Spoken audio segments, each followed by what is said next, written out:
Hi, I'm Frank. In this video I'm going to be changing the battery in my Aston Martin DB9. Now, wouldn't you know it, right when I finished the video on how to get into the trunk just in case your battery did die, my battery died. So I'm going to replace it. I'm going to replace it with an AGM battery, and I'll go over some of that with you. But I'll tell you, a lot of the information that I got as far as changing the battery, I double checked with Aston 1936. He has a YouTube channel. Steve is in my opinion, the definitive source on repairing and doing things to the Aston Martin. So I would encourage you to look at Aston 1936's YouTube channel for changing the battery. He also has a regular website that outlines everything as well. So with that said, let's go ahead and change the battery. The battery is located under the passenger's or the right back seat. And right here is underneath this plate is where the battery is. Now above this plate is your seat. It just pulls out pretty easily. There's a piece right here that just also snaps out very easily. And so now to get to it, we're going to get these 8mm nuts. There are 1, 2, 3, 4, 5, 6, 7, 8, 9, 10 of them. So we're going to take those, and that'll take this top plate off. Doing stuff at home, I recommend that you get something. A box works well. I use an old pool strainer. All of the nuts and bolts that you take off, put all in the same place rather than just put on the floor of the car.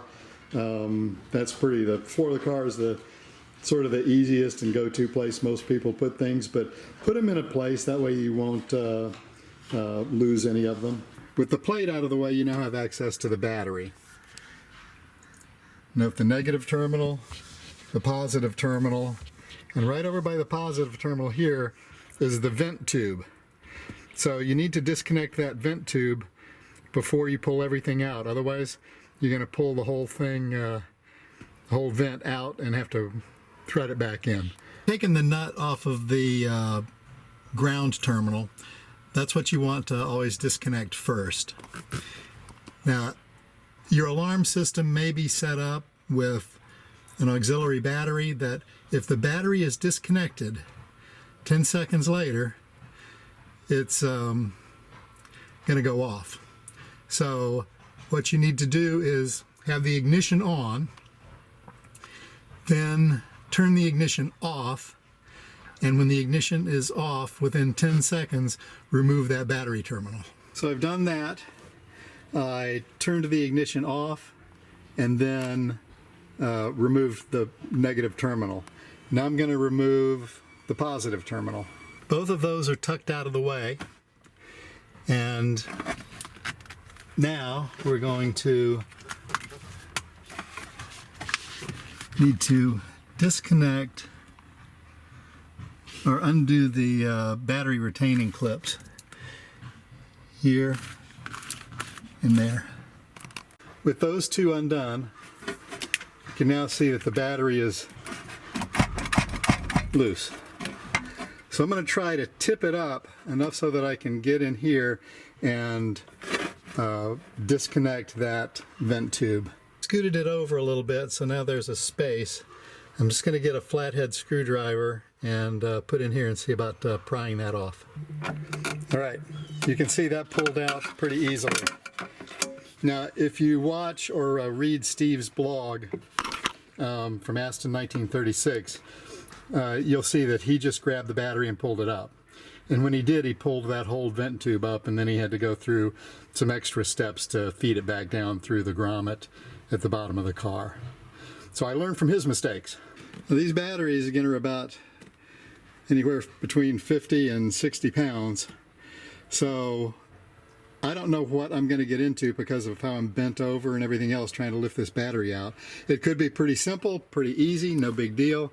But I put some fender covers, you can use blankets or whatever, over my leather so that if I pull this out and something slips or anything like that, I'm not gonna bang my or scratch up my leather.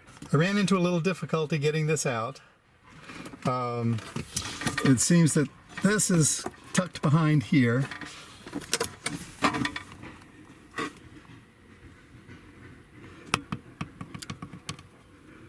And it's not sliding out easy. So I took those two screws out for this cover plate. I just pulled the carpet back. There's two screws or nuts down here that I'm going to remove. That allows me to bend this forward a little bit. You can see this part right here. You can see this part right here locks underneath the battery. And now the battery is free. Having that out, I can tell you probably don't need to remove those screws.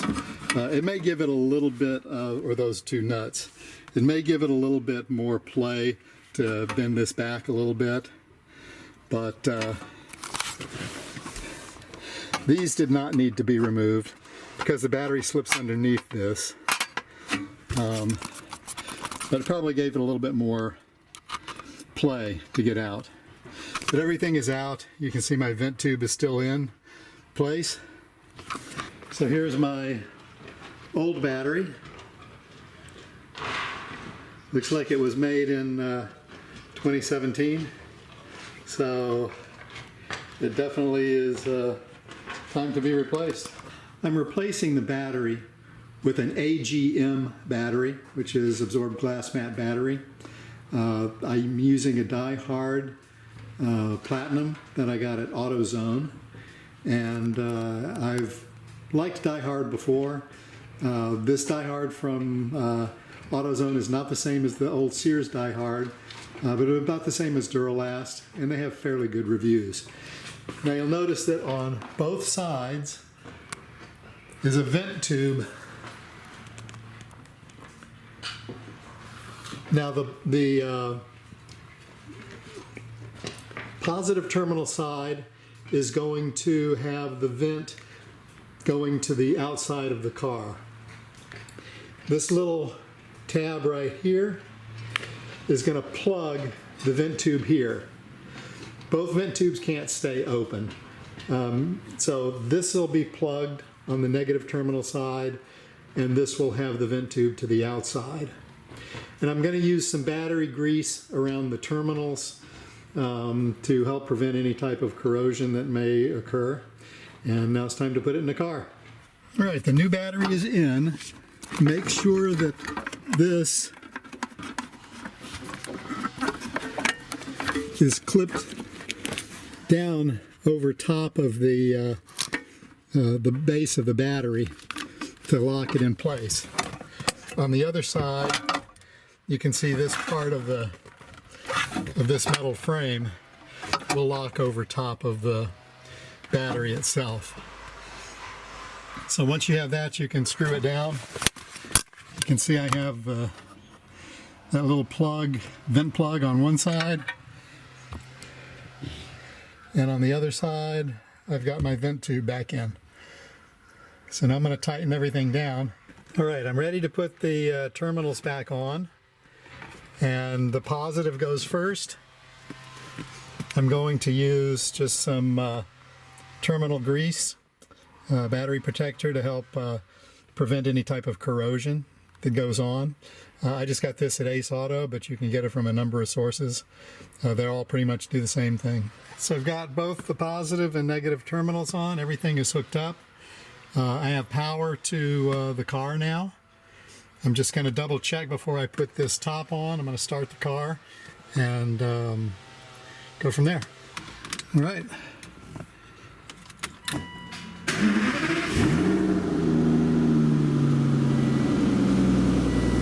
Make sure everything looks good there. Doors open. Now I will have to reset my clock, reset any presets, reset the seats and the windows. Including the trip to AutoZone, the whole process took me about an hour and a half. If I take away the driving time, maybe about an hour, 45 minutes. It's pretty easy to get to. As it turned out, for me, the 55 pounds of the battery, and the angle I was getting into and out of the car wasn't really any issue at all. The important things to remember is to put the plugs in for the vent ports. Make sure that your vent is vented to the outside. If you pulled your vent tube out, like Steve at Aston 1936 did the first time with him, then you need to watch his video or read his webpage on changing the battery. He'll show you how he got the vent plug back in the way that it was supposed to be, because it routes through the body and then out underneath the car. And he has a good explanation on how to do that. But changing the battery is pretty easy. And again, I tell you, for the learned procedures of the seat and everything else, look at Aston 1936. He'll give you a good description on how to reset the seat, windows, and clock. So it's an easy job, better than having the dealer do it. And if you get locked out, you know how to do it.